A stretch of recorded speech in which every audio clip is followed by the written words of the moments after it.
Welcome to this explainer. When we think about the American Civil War, our minds almost automatically go straight to the battlefields, right? We picture the famous generals, the sweeping tactics, and the smoke-filled front lines. But today, we're looking at a completely different kind of battlefield. We're taking a deep dive into the grueling, unsung resilience of the women managing the home front. Specifically, we're going to look at one single day in the life of one specific woman, Lucretia Seaver. Looking closely at her routine is going to help us truly understand the sheer endurance it took to keep a family alive while the whole nation was tearing itself apart. So, I want you to picture this. Imagine waking up on Thursday, December 15th, 1864, in Westminster, Massachusetts. It is pitch black. The house is absolutely freezing. Outside, the wind whipping off the Worcester County hills is howling, literally cutting through everything. You're 36 years old, and your palms, they're calloused and blistered. This is year 4 of a brutal war, and for the first time in 13 years of marriage, Lucretia is managing the whole operation entirely alone. Okay, let's dive into this contrast, because it perfectly sets up the two very distinct fronts of this war. On the one side, we have our husband, Isaac Seaver. He's a 40-year-old blacksmith turned soldier, currently stationed hundreds of miles away to guard Washington, D.C.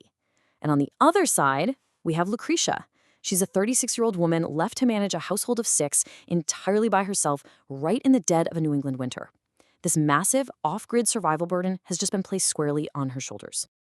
Section 1. Before the dawn. 5 a.m. in the freezing dark. This is where our chronological journey through Lucretia's day actually kicks off. And this brilliantly illustrates the staggering physical marathon that made up just a single day for her. Just look at this timeline. Before 5 a.m., she's already up building the fire. By 6, she's prepping breakfast. Noon hits, and she's mending clothes and maintaining the house. At 3 p.m., she's preserving food and baking. And by 5 p.m., well, night falls again, and she is just starting her evening chores. It is a relentless 12-plus-hour cycle of purely manual labor. And what kind of labor are we actually talking about here? Well, before the war, Isaac would have handled the heavy outdoor chores. But now, in the freezing darkness before anyone else is even awake, Lucretia is doing what was traditionally considered men's work. She's out there coaxing banked embers back to life. She's splitting her own kindling. She's out in that freezing wind feeding livestock before the sun even comes up, drawing and hauling heavy buckets of well water before it freezes solid, and of course, shoveling snow. She never expected to be doing all this, but hey, survival demands it.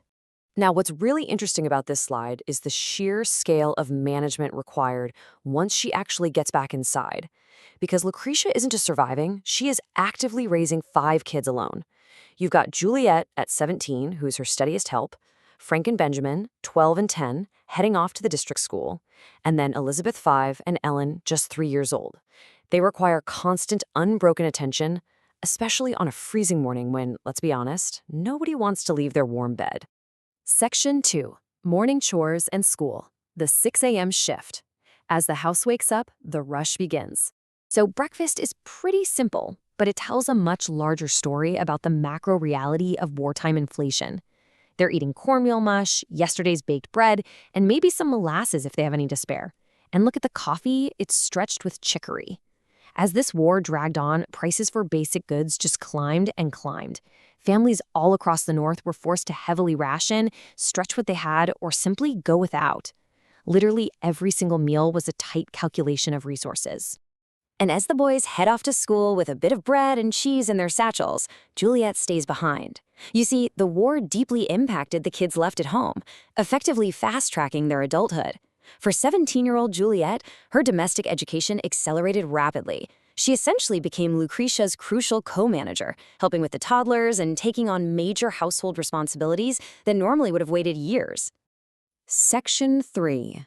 The cost of survival. Economics of the home front.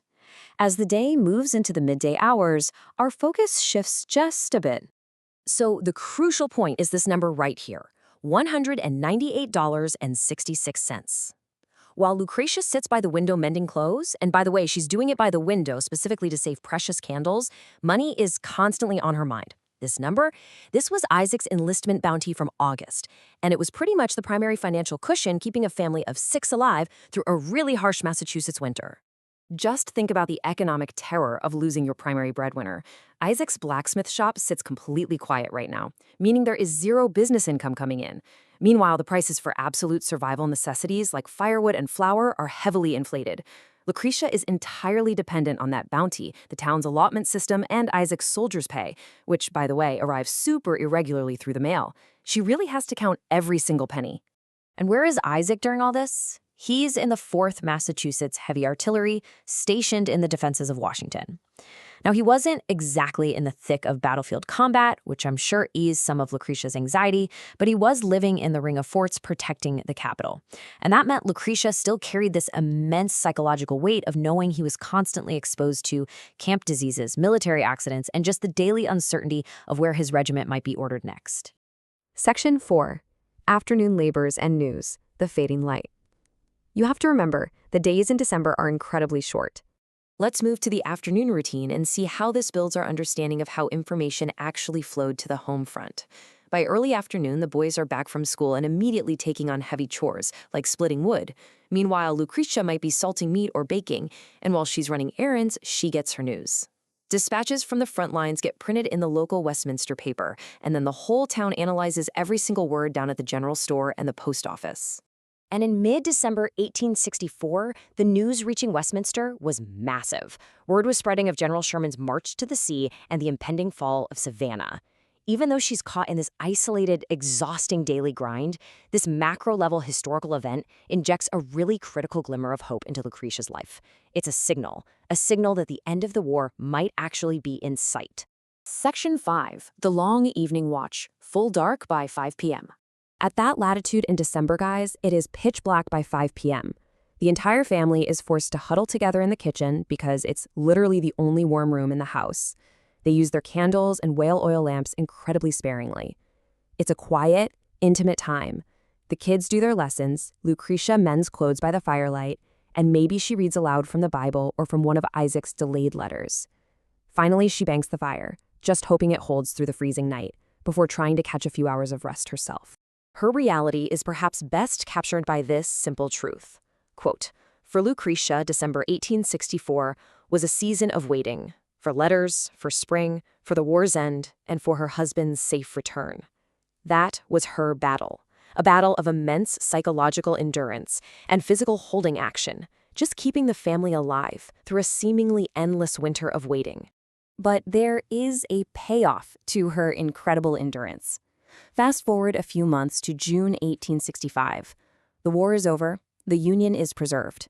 Isaac Seaver is officially discharged. He makes his way back to Westminster, and the Seaver family is finally made whole again. Lucretia's brutal, quiet war on the home front was ultimately a massive victory. Which brings us to a final, pretty provocative thought. Consider this. How does our understanding of war change when we measure it not by battles won, but by the quiet, backbreaking endurance of those keeping the fires burning at home? When we look closely at Lucretia Seaver, we realize the home front wasn't just a place waiting for news. It was a front line of survival all its own. Thanks for joining me for this explainer, and I really hope it changes the way you look at history.